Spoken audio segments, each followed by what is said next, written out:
we are psychologically wired differently than the human beings that we were 2.5 years ago. We have all gone through a global sustained traumatic event.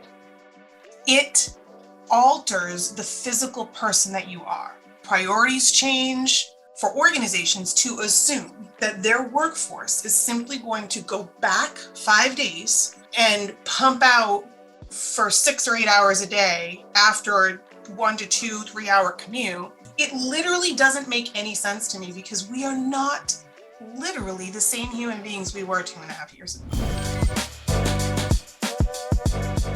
Okay, welcome back to Connected Conversations. I'm Bob Massachetti, and today we have a very unique and interesting guest. Her name is Kelly Colón. She is from All Steel. She's a future of work strategist, but that's not all. Kelly has a very vast and diverse background, and she's also an author, which we're going to talk about during this podcast. So I'm very excited to introduce Kelly Colón. How are you, Kelly? I am good. Thank you for having me on. I'm excited to be here. We are so happy to have you because, as we've talked about, you're a little bit of a maverick, as I like to call it. You're a little bit different in the way, in the types of guests we've had thus far. And I can't wait to get into this conversation with you. So with that said, Kelly, can you please give us your statement of qualification? Well, so my background, I've been in the facilities operation and real estate industry, since I was 16 years old. And I don't want to count how many years that is, but let's just say it's more than 25. We'll leave it at that. But my background really started in real estate, property management, project management at a very young age, doing some real estate research work, things of that nature. Pivoted midway to more of the facility operations in the built environment. So I spent a number of years in construction, navigating the built environment, supporting clients and customers in that area. About 5 years ago or so, I began to pivot some of my work to how employees were navigating those spaces. Okay. How were they utilizing the spaces that we were building for them, how it was impacting their ability to work. So I really started to pivot and kind of expand upon servicing clients to include, really employee behavior. Right. So that's sort of where I've been from a facilities perspective and an operations perspective. Okay. So talk a little bit about what the recent journey you've been on from a creative standpoint. I've always wanted to write and author a book. Okay. And so early on in the pandemic, like so many, I said, if not now, when? And so I just threw caution to the wind and decided to do something that was not only exciting, but terrifying at the same time, and just finished up my first novel. Very good. And we will talk about that as we move through the podcast. And we will also provide the links into this post when this episode goes out so that other people could potentially participate in your creative pursuits. I'm going to start this podcast the way I start every podcast. Kelly, what does the connected workplace mean to you? And it sounds like you started doing this long before the pandemic. So speak a little bit about what the connected workplace means to you. So I think pre-pandemic, it was very forward thinking around trying to marry behaviors and work product with the actual physical environment. There weren't a lot of people talking about it. And then obviously the pandemic happened, everyone went home, and then the conversation sped up, right? Now everyone is talking about it. Mm-hmm. So as we have navigated the last 2 plus years, the connected workplace really is different for every organization, but there are some reoccurring themes regardless of the sector or the industry that you're in. And those are around social cohesion, a sense of belonging, feeling like there is a mission that both organizations and employees can believe in. It's around connecting not only the employees in the organization, but the output. What are they delivering to their clients and customers, right? The sort of unification around and re-energizing around what are we doing and why. Right. And so what you'll see absent in my statement is that only happens in one physical place. Right. And so the connected workplace isn't a one singular location. The connected workplace is your coffee shop. It's your home office. It's the kitchen table. It's your physical environment that your headquarters is in. It's all of it. It's all connected. And it's all providing this tapestry, this interwoven, connected tapestry that is making so many of our knowledge workforce so much more productive, so much more creative, and so much more innovative. It's funny, everything you just said, I believe we've done 4 episodes of the podcast thus far, and we've talked to a number of different people who engage with the workplace and corporate real estate leaders. And everything you just touched on are themes that have been a common thread, a tapestry, if you will, that we've heard throughout all our conversations. And one of those things that I keep coming back to is the human-centric workplace. Yeah. And this is why I think you've seen the Great Resignation. And I do feel that leadership must look at things from an employee perspective. How do they work? How do they interact? What do they need to do their best work? And how do they get something out of their work? Meaning they feel like they're contributing to the greater good. Is that fair? Absolutely. Absolutely. And, there's this notion or this belief for a journey, for lack of a better explanation.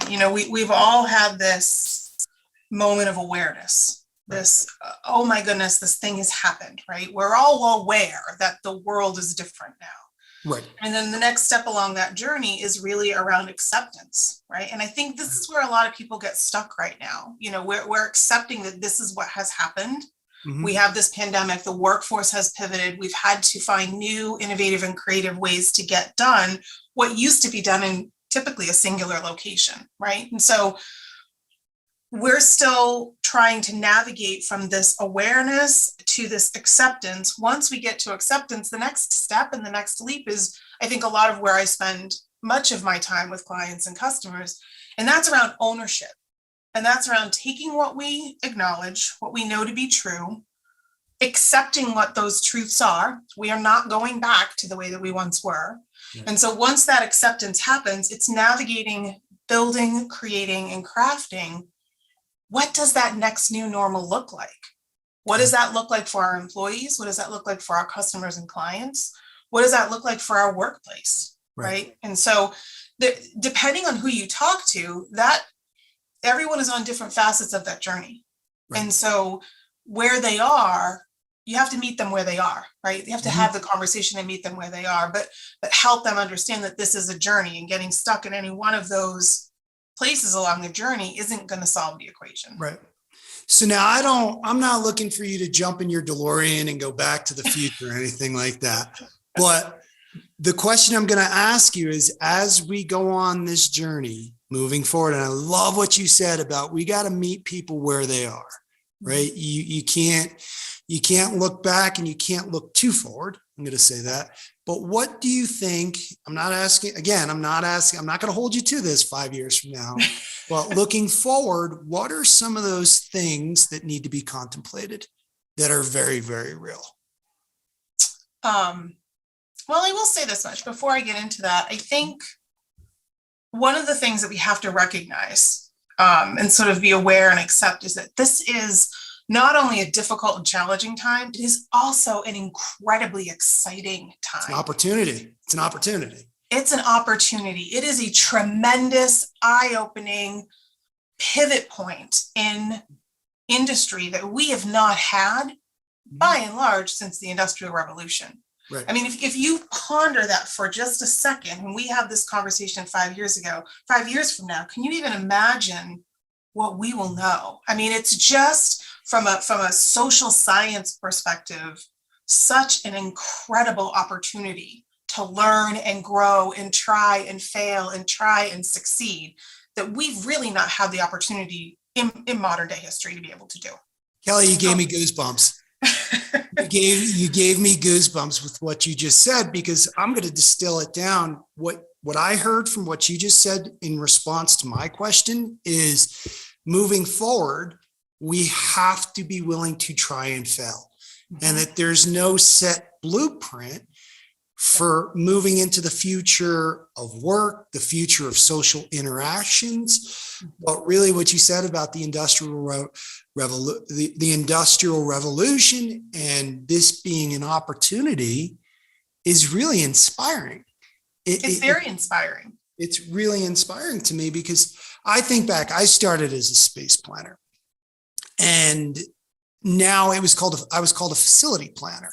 Yep. And now there's new titles, and I had to explain this to some of the folks on my team who haven't been in this industry for a long time. I was like, it's shifted. You have workplace experience managers.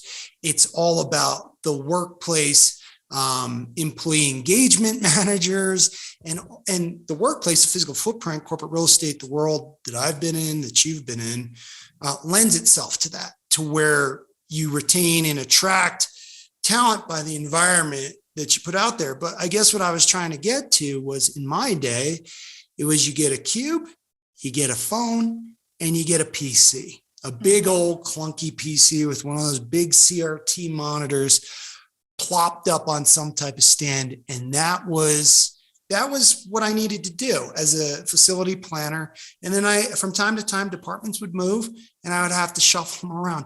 I never had to contemplate, yes, ergonomic requirements for maybe some ADA folks or people who had certain things that needed. Yes, I'm not saying that. But at the end of the day, all these other things that we are now contemplating and that we will have to continue to contemplate, they didn't exist back in my day anyway. No. I mean, my very first official facilities role was a facilities planner. Right. And I can remember very early on in my career feeling very excited to be able to have a seat, a desk, and a pager. Yes, I had a pager. A pager. And I talked to some of my students who, really aren't sure what that is. So right. It's very interesting and it certainly ages me. But I remember those days when it was very simple now. And the reality is the time that we're in is not simple. It's not complex. And there are a lot of people who struggle with change. And we have had nothing but change for the last 2+ years. And so, I think recognizing and stopping and saying, look, what we're trying to build is incredibly complicated. Right. It's this mind map, this interwoven connection between what we once knew, how we used to operate, what's happening now, and not really being clear what that how are we going to operate in the future, right? There's this building something that you're not really sure what it's going to look like on the outside. That's scary, right? But I think if we start to sort of remove some of those fears and try to support our clients and our customers on their journey, we really look at this as an opportunity to capitalize and enhance the employee experience, the human experience. Yeah. And what does that look like? And do you think this is what kind of triggered the Great Resignation to where people were like, I did not see this coming. I'm living in a world. I've worked from home for 12 to 15 years from now. There was not a lot different, but from my personal perspective, my personal life changed. I had to take on some responsibilities that I never expected to have to take on.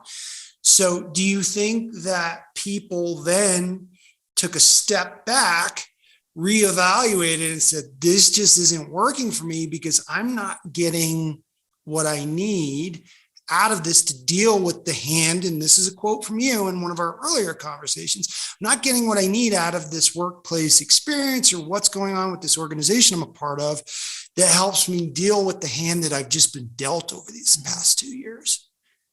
Absolutely. I mean, I think, look, it was broken before. I mean, this is the thing. It Yes. wasn't nirvana No. before. I mean, there wasn't, organizations weren't this sort of place that everyone went to that was this enlightened place. It's not a utopia. It didn't work. It was broken before. The Yes. problem was people didn't have choices before, right? I mean, that's the thing. And people say, look, we had this pandemic, we had no choice to go home. Correct. We didn't have a choice. We all were forced to go home. But what came as a result of that was nothing but a plethora of choices. Yes. And so, yes, it wasn't working before. People were really struggling, but they didn't have a choice, right? So now they're forced to go home. Again, don't really have a choice, at least initially. And now all of a sudden, over the last 18 months, 2 years, these choices are presenting themselves. They have more time with their families they've never had before.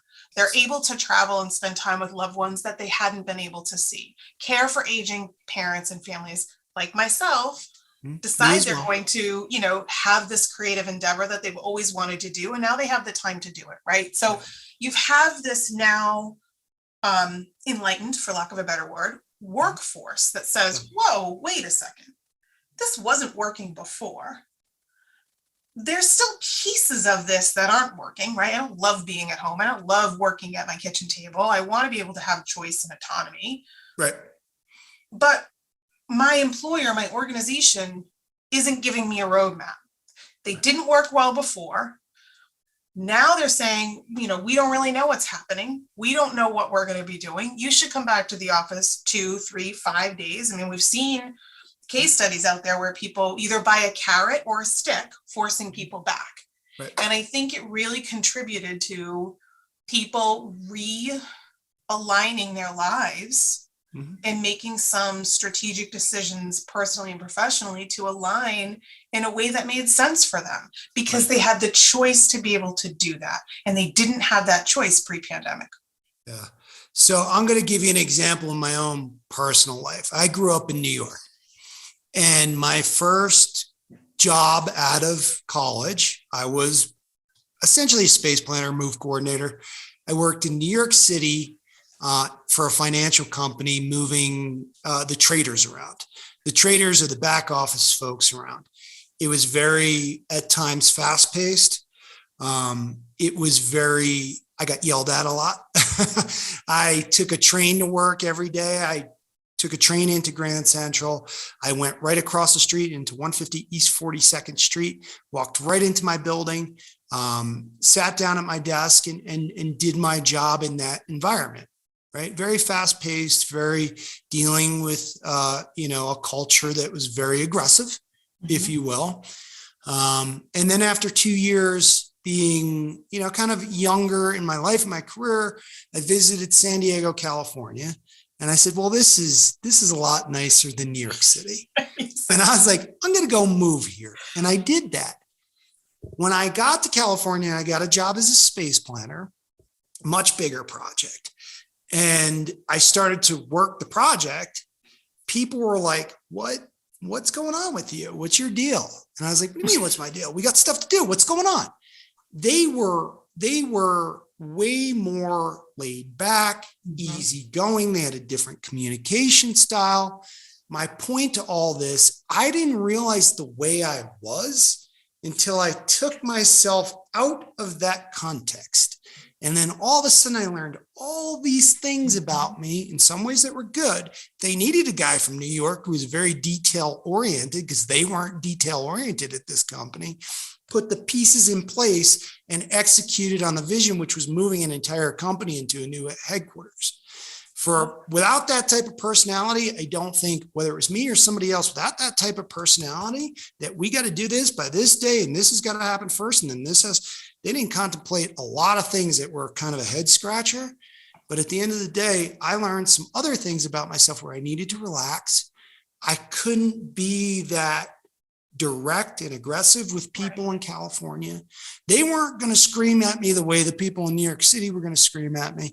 But Kelly, my point to that very long story was, it wasn't until I took myself out of the context that I learned all this stuff about myself. And I think that's what we're learning through this pandemic, that once we take ourselves out of those workplaces, Mhm. out from under the fluorescent lights that are cooking us and the computer monitors blaring back at us, Yeah.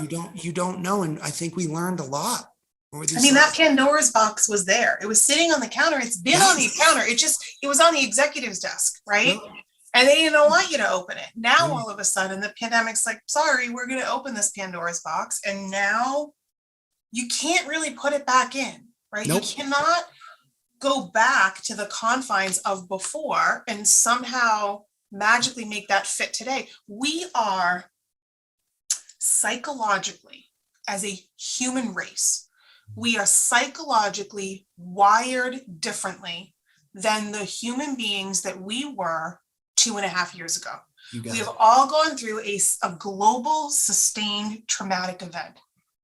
It alters the physical person that you are. Priorities change, things that are important to you change, all of this stuff changes. And so for organizations to assume that their workforce is simply going to go back 5 days, sit in their 6x6 cube, Mm-hmm. and pump out for 6 or 8 hours a day after a 1 to 2, 3 hour commute, some level of content is maddening. It literally doesn't make any sense to me, because we are not literally the same human beings we were 2.5 years ago. And I think that really, really sums up, where we are currently. Now, I think this is a perfect segue to talk about how all this affected you to make the decision to go and write this book and start on this creative journey. Can you take us through that a little bit, to how this started? What's the name of the project? Just take us through that whole thing, because you are living proof of this, to where once you came out of the context, the world changed around you. You said, okay, now it's time to do this thing that I wanted to do, and that's write your book. So talk us through that a little bit. Since I was home and I've always wanted to write a book, I figured what better time than now? Because why not, right? I mean, what else was I going to do? Can only drink so many bottles of wine at night, right? So I figured it was the right time to just jump in and do it. Early on, a lot of my work was interviewing customers and clients, organizations, CEOs, everyone in the organization, to sort of figure out, where were we? I mean, and we're probably 4 months into the pandemic at this point. Everyone's still on the Zoom thing. And so that was really, I was conducting research by and large for 2 reasons. One, for work, but then the other reason was I had originally envisioned writing a business book, a book that was going to be almost like a user guide to organizations around decision-making in crisis. That was essentially the theme. So I started this interview process around 4 months into the pandemic, and it continues. Even up until yesterday, I had an interview with someone. And so quickly, around 9 months in of doing this research, I'm trying to write this book. I'm getting what they affectionately call writer's block. And what I discovered in working with my developmental editor was I was writing the wrong book, right? And so no one needs another leadership book. No one, go to Barnes and Noble, there's 5,000 of them. No one needs a decision-making book. If they want help with decision-making, they can just hire me, right? So it was like this, I was writing the wrong book. Mm-hmm. And so as I went back and looked through some of the interviews, what I started to see, and it was literally one of those light bulb moments, these reoccurring, magical, strong, incredible stories and themes around resilience and strength and courage. And I interviewed everyone from hospital first line workers and the journeys and the struggles that they were on and what they were seeing in the hospitals, to frontline workers, to people in the grocery store. And these themes were just this overwhelming stories of humanity and what they were going through in a sustained traumatic event. And I said, I have to write this book, because there was nothing on the news. There was nothing posted. These stories weren't being shared. Right. And so I said, there's my purpose. I need to write a story that weaves all of these. I need to write a novel that weaves all of these incredible stories of strength and resilience and share that. These voices need to be heard. These journeys need to be shared. And we've all had them. And how many times have people felt, and I would interview people and they would say, no one has these same kind of struggles. And in my mind, I'm thinking, I've just interviewed 15 people that have. You're not alone, right? This is something that is being shared. It's a shared response. And so the book pivoted to a fiction novel. Yeah. And Life Interrupted, as the title, was born. And it's a collection. So what you did was take a collection of stories, and then you wove those stories together to create a piece of fiction. Is there okay. I did. So I took, it's essentially around two main characters in my book, who work for the organization that was at the pivot point, the impetus of the pandemic here locally in Boston. And so while it is not about the organization and what they did or didn't do, it's around these two main characters and how working for the organization that kicked off the pandemic not only impacted them within their professional careers, but how it then navigated each aspect of their lives and what that level of disruption and as a result, decision-making, how their journeys happened through the entire pandemic. And so you're really following these two characters as they navigate that journey we originally talked on: awareness, acceptance, and ownership over their lives and their future. Kelly, again, for the second time in this podcast, you gave me goosebumps, and I'm going to tell you why you gave me goosebumps. 2 years ago, my life was very different, very, very different. And the pandemic forced me to make some decisions in support of the very small family of which that I have, change my life completely, move my life, and do something that 2 years later, this was not the plan. This is not what I envisioned. It worked out pretty well. The end goal was reached, but you're kind of telling my story a little bit, and even at work, I've had to remind people, hey, do you know what I was just going through this past week? No. And I tell them, and then the way they approach me flips on a dime. And it's it's a book really around the human experience. It's around how something that can be so traumatic at a global scale can then impact people at a very personal level. And so it's really around resilience and empathy. And I hope perseverance. You said perseverance, and I wrote that down when we first talked about this. I hope that for readers who read this book, that they walk away with a very similar feeling that you had, that there is something about a piece, a component, maybe the whole character that resonates with them, and they can put that book down and say, there was a bit of me in there. Yeah. And that, for me, would make my entire very long, very exhausting process all worth it. Well, just by the way you describe it, now I haven't read the book. And there's a reason I haven't read the book yet. But just from you describing, what the book's about, it affected me. And that's why I was so excited to have this conversation with you. So now tell everybody why I haven't read the book yet. So my book is currently going to be published and in bookstores in September. But in order to get there, I am going a hybrid publishing route, which basically means authors with the support of their publishing house. I'm using New Degree Press, with their publishing house, pre-sell the book. And so you put that out there to the ether, and you sort of ask for supporters and early adopters to endorse this book.